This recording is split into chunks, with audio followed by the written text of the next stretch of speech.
What's up, y'all? As you're adding theater performances to your end of the year calendar, remember in Chicago, you ain't just gotta watch the shows, but you can also be a part of them. That's probably no truer than that the Second City's best kept secret tell everyone at their ETC Theater. The 6-person ensemble takes everything you know and love about the iconic venue, the sketches, the songs and dance and the improv, and delivers a one-of-a-kind experience Thursdays through Sundays. Tickets are available now at secondcity.com.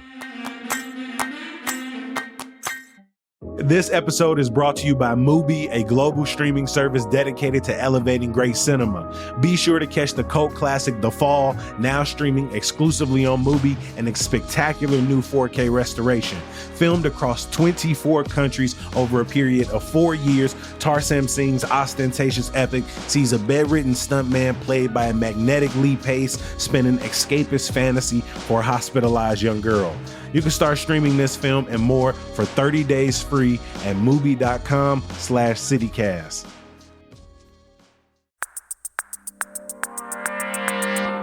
Today on CityCast Chicago, who is exactly paying for police overtime during street festivals? Which Bull City Edition jersey is the best?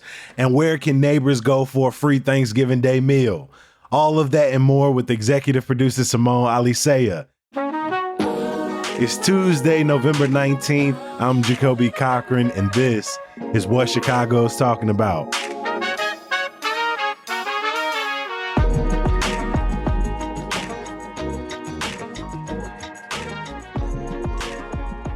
Morning, Simone. How you feeling? I'm all right, Jacoby. How are you? Another weekend, another heartbreaking loss at the end of the game. Yeah. I mean, hey, it was a great time at Soldier Field. We were in it for the most part, and so it really sucks because I had hope again for a second. I was about to say, it really sounds like you've reached the acceptance stage in the 5 stages of the Bears' grief season. It sounds like you've maybe reached acceptance. There's a chance I might actually go back to Soldier Field with less expectations, but to enjoy the atmosphere. It was good to be back out there. The weather for the most part felt good. I'm not complaining. What about you? Your weekend, how was it? It was great. I didn't do much. I slept, so I didn't have to, I had no heartbreak at Soldier Field. Well, let's get into some of the news for the week.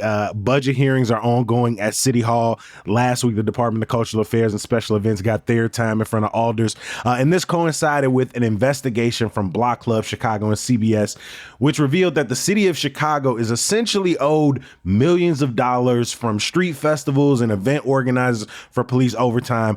I'll be real here, Simone. I was a little bit confused here. We know, especially during summertime, there's so much conversation around where will police be staffed, how will police staffing impact the events, which can go on, how big can routes for parades be, things like that. But this story confused me because I didn't realize who ultimately had to pay the tab on things like police overtime. Yeah, it's sort of interesting because I think for most of us, it's like, okay, police are working. They're paid by the city of Chicago. Mm-hmm. Therefore, if overtime happens, the city of Chicago will pay for it. And and it's something that the city budgets for, right? As they're talking about the budget for next year, they will try to take into account is how much overtime is likely to happen, during our very, very busy summer. There was a report in September that Chicago has spent $129 million on police overtime in just the first 6 months of this year, 30% more than its budgeted amount. So this is a number we are often looking at and seeing how bloated it is. We're trying to see how big it is for sure, right? What is actually happening? What I didn't know is that there is a city law that requires these event organizers to pay for police overtime that happens at their events. Specifically, what's supposed to happen is the police commander of special events is supposed to calculate sort of how much overtime is being paid, an hourly cost. And when these organizers apply for permits, the applicants of those permits, the police are supposed to invoice those applicants, and applicants are then supposed to pay this bill. However, that hasn't really been happening with any rigor. as far as Block Club Chicago and CBS Chicago can tell. They haven't really been able, it's interesting because there are certain really big events, Lollapalooza, the marathon, events like that, where they are able, there is evidence that they are paying, right? And they have agreements to pay the city, but they aren't able to find these invoices or documentation of, if the city has charged event organizers, again, the way the law says they're supposed to, for these events. It feels like this is something that can easily go, as it seemingly has, like mismanaged, because there is no one to say, hey, I haven't gotten paid yet. And so you don't really have that pressure from folks in the union being like, oh, it's a whole bunch of us who worked over the summer, had to work on days off, and we didn't get paid for this. It's essentially somebody in the city's oversight. Yeah, it's right. Because like the officers are getting paid no matter what, right? The city's not going to not pay officers. They have a union contract. Like the officers are going to get paid. But what's happening here is, again, you have the police department who's supposed to sort of create these invoices, who's supposed to charge them. But you have the city's Department of Finance that essentially is the accounting arm for the city, is supposed to see all the money coming in and out. Then you also have this Public Safety Administration, which deals with contracts, like public safety contracts. So like the ShotSpotter contract, for example, right? That is a tool that's used by the police department, but the contract itself is managed by this other agency. On top of that, you have, as you mentioned, the Department of Cultural Affairs and Special Events, which issues some of the permits for these events, but they're like, we don't have the financial info, or we don't know if the invoices have been rendered or not when we're giving out these permits. And so the sense you get when you read these stories is that nobody really knows kind of who is supposed to be charging whom and who is supposed to have the record. And therefore, it makes it really hard to do sort of a comprehensive analysis, both of how much overtime is actually needed, particularly for like neighborhood street events that they would really struggle to pay these fees. It would be a real blow for some of these neighborhood events, some of the street fets that are, suggested donation only, which again also has to do with the way city law is of how they can host these events. How much overtime is actually needed, and then how much is actually supposed to be paid. What's interesting as I was reading more and more into the investigations is we're at a time during budget hearings where we heard from the mayor already, where he said his goal is, in addition to finding where we can make cuts, is also to find where there are leaks, where there are holes, where's money sort of being bled, where we could possibly shore that up. And this is one of those situations where I think for a lot of us who enjoy not just these big major festivals and events that go on during the summer, but our actual local events, our local literary festivals that shut down streets, our local burger fest, our local wing fest. We've heard from so many of these festivals, and we saw in the article that they think something like 50% of events that are happening across the city are losing money. And we know that between inflation, between the rising cost of talent, between the rising cost of security and insurance, festivals aren't just losing money, they're reconsidering if throwing them all together. It puts some of these street festivals in a real precarious situation where if all of a sudden these invoices start flowing in that say, hey, you're actually on the hook for thousands and thousands of dollars of police overtime, like you said, I don't like just mismanagement for the sake of it. And I want Lala and I want NASCAR to be paying their bills. But for like every street festival across Chicago, I know the law is what the law is, but I don't want them held to the same standard to the point that it's going to push more and more festivals out, meaning that the only things that are left are from these big corporations. And so this is a tough one. Yeah, police officials say, according to Block Club and CBS, that the city spent some $22.6 million on police overtime, but had only been reimbursed about $2 million of that. So that's, $20 million on the table, $21 million almost on the table that theoretically the city could be getting paid back, which is not nothing. I mean, it's a fraction of our $1 billion deficit, sure, but it's 20 million. That's really that's a chunk of change.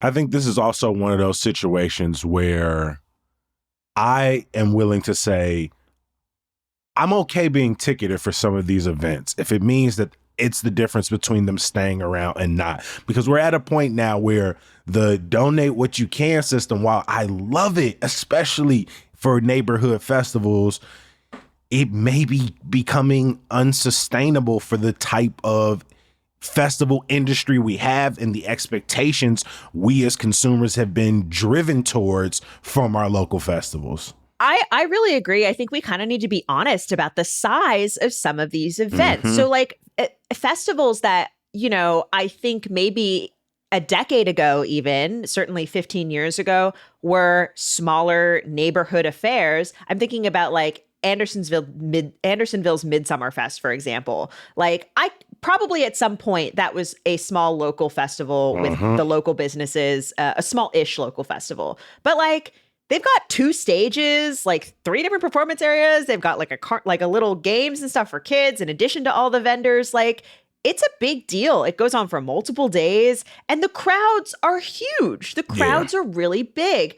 And I know, that only a certain percentage of that crowd is paying the suggested donation. There's an element about the way that events are managed in Chicago where we basically have kind of like 2 tiers. It's like Lollapalooza size big downtown festivals and everything else. You know what I mean? And I think there kind of has to be like, there's a really big difference between a neighborhood festival and some of these food festivals, for example. There's just like such a diversity and variety. And I think that some of the ways that the city is managing them, it just isn't working. And I don't know if that we have a super clear picture of really what the landscape looks like now in 2024, especially after so many of these festivals struggled during the pandemic too. It's just a mess. That's kind of all I can say about it. There's just so much we don't know and we're not keeping track of, and we're not kind of being honest about what these events actually are and kind of what it requires for them to run smoothly, efficiently, safely, and what it costs.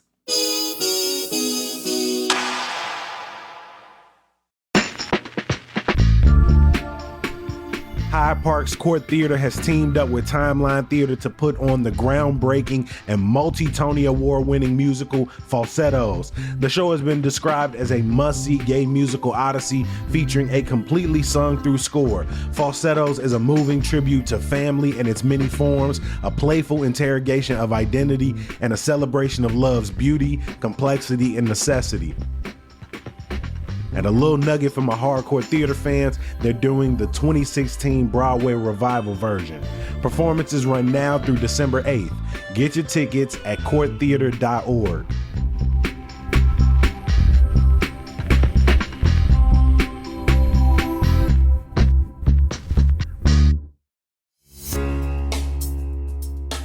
As the year winds down, it's the perfect time to start thinking about your New Year's goals. Whether you're aiming to boost your health, dive into a new hobby, or make meaningful changes, why wait until January to get started?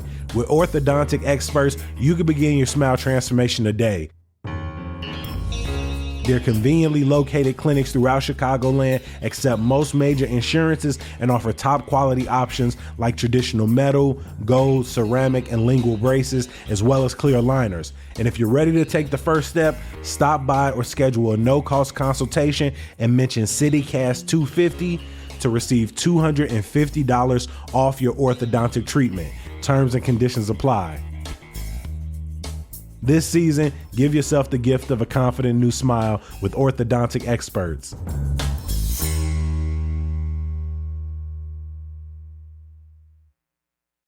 The Chicago Bulls are about 15 games into their season, and the NBA recently announced the City Edition jerseys. I think for about the last decade, the NBA has announced these different variations on in-season play jerseys, and we were looking at this year's, and it kind of gave us this idea that we should maybe rank the last like 6, the 2020 Bulls City Edition jerseys. First, I want to kind of describe quickly the 2024-2025 jersey this year. Pays homage to the 30-year anniversary of the United Center.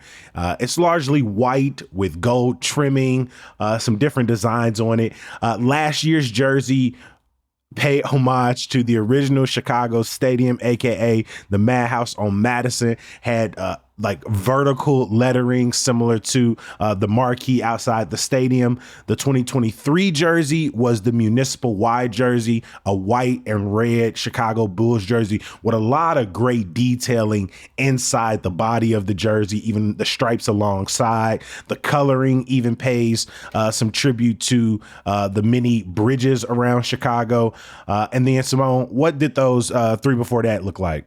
The 2021-2022 jersey is a very kind of classic red, but with this like, a sort of like classic cursive 70s font. Again, you've got some flag detailing and some pinstripes on the there too. The 2020-2021 jersey is this it looks like it's straight out of Baz Luhrmann's Great Gatsby, actually. It is a Art Deco inspired black with gold kind of deco lettering with a red shadow and these cool like gold geometric designs on the side. And then the 2019-2020 jerseys are blue. They are the blue of the Chicago flag with red and white accents, got a bull on the front. Clearly flag inspired there. Jacoby, which one? So I got to be honest. The part of the reason we wanted to talk about this today is because I saw this year's jerseys and I wasn't into them. I didn't like them very much. Impressed. I was not. I was, well, because there's no red. I don't know. The Bulls are red. I'm wearing a Chicago Bulls shirt right now. And like that red is so iconic to me. It's a red. And there's not a lick anywhere on it. There's no black. There is no blue. The main colors are, it's like gray, like a creamy gold. And the white. The straight white and no like detailing in the pattern. Again, it is the font and numbers on the uniform match the signage fans see when they watch Bulls games at the United Center. The like belt, which kind of looks in a little bit like a superhero belt. The overall color scheme is based on the color scheme from the exterior of the United Center and its overall architecture. And again, as they celebrate 30 years, I understand, but like you said, it's one of those things that like, if I have to read into the details to understand it and appreciate it, I think it kind of loses a few points in my eyes because of that. So yeah, as soon as I saw the colors, I immediately was like, okay, I need to know the story behind it. And it didn't, I like the United Center, but it didn't necessarily like push it up my rankings to know. I don't know. All of as that. far as things that have a 30-year anniversary in the year of our Lord 2024, 2025, as it pertains to the Bulls, the United Center is maybe not what I would have chosen. But this is the year in which Jordan was gone, and so now it's Houston's 2-peat, and so we can't really rely on that. We out of our first 3-peat anniversary window, I guess. And now we got to wait a couple years to get into our next one. So but it feels like the jersey shouldn't represent that down point. You know what I mean? Like that. I feel. I don't know. It's not the angle I would have gotten. I'm really curious. I think we're going to do a definitive ranking here. Jacoby, what is your least favorite of these City Edition jerseys? There were a couple jerseys that I liked less than this year's jersey. And my least favorite of the last 6 was the 2024 jersey, so last year's. A part of what made this jersey so special to people is its homage to the Madhouse on Madison, original Chicago Stadium. The lettering on the front was supposed to represent the vertical sign. But overall, nothing about it is inspiring to me. Like the font on the number, it gets lost in the jersey. It's so small. The vertical sign, like the vertical, it doesn't look good. So like if you got a single number, like a number 8, like they just look so far apart on the jersey. Yes, the spacing is I don't know what happened here, guys. There's something about the spacing here that really, it's like someone did it on a page and it looked great, and then it did not translate to the physical jersey at all. Like there is a chasm between the word Chicago and the number, and nothing seems like it's the correct size. I will say that wasn't a strong year for overall jerseys, 23 and 24. So that was my least favorite. What about you? Was that your least favorite? That was also my least favorite. Ranking number 5 on this list for me was the 2022 jersey. So I appreciated the story and some of the detail in this jersey. The lettering, the curse of Chicago, a throwback to, like you said earlier, I believe the late 60s and 70s, the black with the red pinstripe, that angry bull that's on the side of the jersey, throwback to like the Bulls championships runs, some of that cold black and red pinstripe that the Bulls used to rock. And so I really liked the idea overall, but yeah, I don't know. When I saw a picture of it side by side with those original like 70s jerseys, I like those more. And so again, the spacing between the little number and the slanted cursive didn't do it for me. So See, I liked what they were going for, though. I really like this one because it reminds me of like a high school jersey. Okay. And that it felt very nostalgic to me. Like it felt very fun. My number 5 was actually the 2022-2023 jersey. Mostly because the municipal Y, the one with the municipal, well, because it's so small.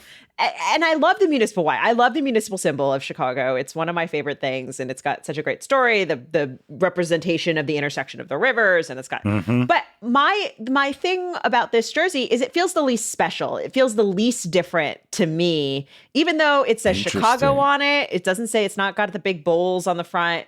There's something about it that just, I was like, it looks like a regular, like if you, as someone who doesn't watch a lot of basketball, if they came out on the court in that, it wouldn't register to me as being special. And I hear that. And I think what I appreciated about this jersey, like the sort of insider nature of it reveals itself the closer you look. The municipal Y hidden inside. The fact that it is red, but it's actually the red of Chicago's raised bridges, which we have the second most in the world, only behind Amsterdam. And so I really appreciated the subtlety in this jersey. I thought there was like some complexity with the rust colored Y on the side of the shorts. For me, number 5 was 2021, 2022. And for you, number 5 was 2022, 2023. For me, number 4 is where I put this year's jersey. Very middle of the pack. We've already described it. Number 3 for me was the 2020, 2021 Chicago architecture jersey.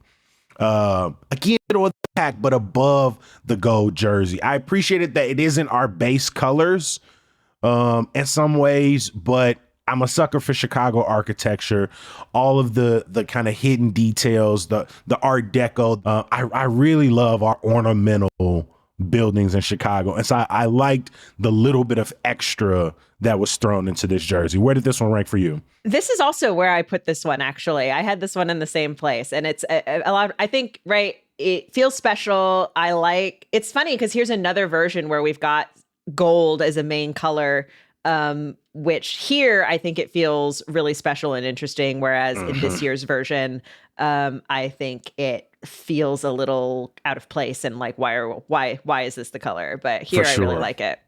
It gets lost.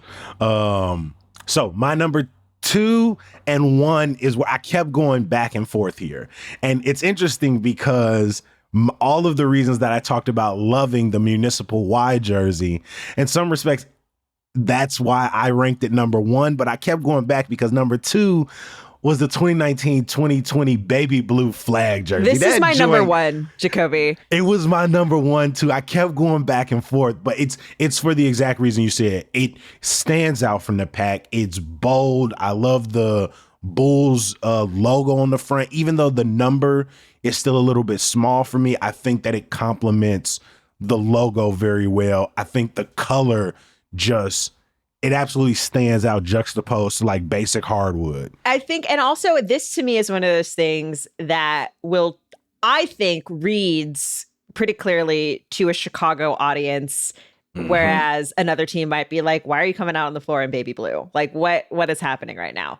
I feel like the red, white, and blue in the Chicago flag, it's a very specific blue. I think it totally reads. And again, it just is so unique and so fun. But yeah, that baby blue just really jumps off the page. So I went back and forth between the really subtle yet beautiful detailing of the municipal wide jersey and the really strong baby blue of the 2019-2020. What was your number 2? I think that would have put my number 2 at the one you didn't like, the classic one, the one that reminds you of a high school jersey. Yes. Again, it just feels very nostalgic. I really like that. That is something that like I probably would have bought and worn. And would have felt really cool. But yeah, it'll be interesting to see. I was in Mexico recently and saw multiple Bulls jerseys, most of them 23.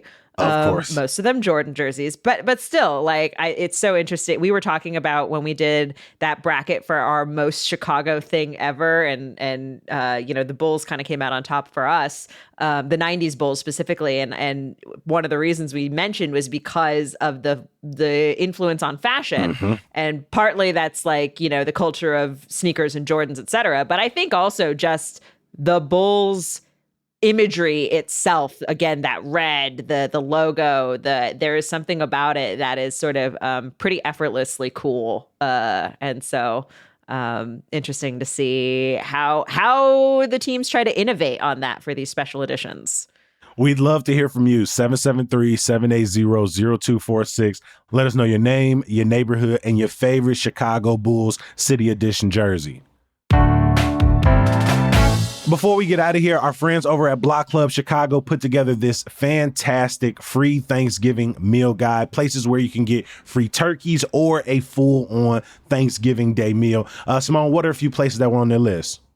Yeah, so the Pilsen Food Pantry is doing a Thanksgiving food and winter coat giveaway from 10 to 2 on Saturday. Also in North Lawndale, so not too far.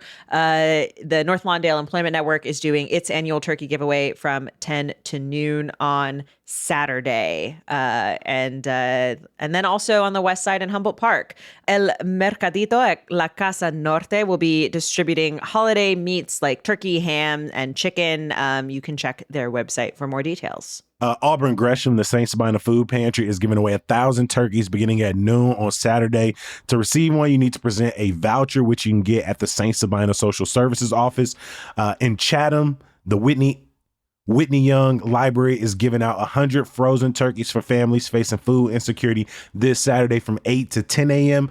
In Chicago Lawn, the Iman Health Center is distributing over 500 turkeys on Thursday from 9 a.m. to 2 p.m. And then they also got some places up north and northwest, including in Irving Park, in Uptown, as well as in North Center. We will drop a link to their entire guide in our show notes. It's interesting, Jacoby, because another place, there are lots of these turkey giveaways and food giveaways around the holidays. And it got me thinking, because I was like, another place that Chicagoans might see is like their alderman's office might promote some of these giveaways. I think for the most part, always with good intentions of, right, your alderman is connecting you to things. But of course, Chicago has such an interesting history with the turkey giveaway. I was reading up on it because we mentioned it in our Al Capone episode. He was known for giving away turkeys, and that's one of the things that made him a bit of a folk hero. Is you really a real gangster if you're not giving away turkeys around Thanksgiving? I want to give a huge thank you to our executive producer, Simone Alicea. Hey, thanks, Jacoby. One more thing, bookmark our website, chicago.citycast.fm. There you can subscribe to our daily newsletter, Hey Chicago, catch up on old podcast episodes, check out our neighborhood and walking guides, our best food and drink list, and of course, look at our packed events calendar. We work very hard, and by we, I mean Hey Chicago newsletter editor Sydney Madden works very hard to keep this list updated and packed across the city.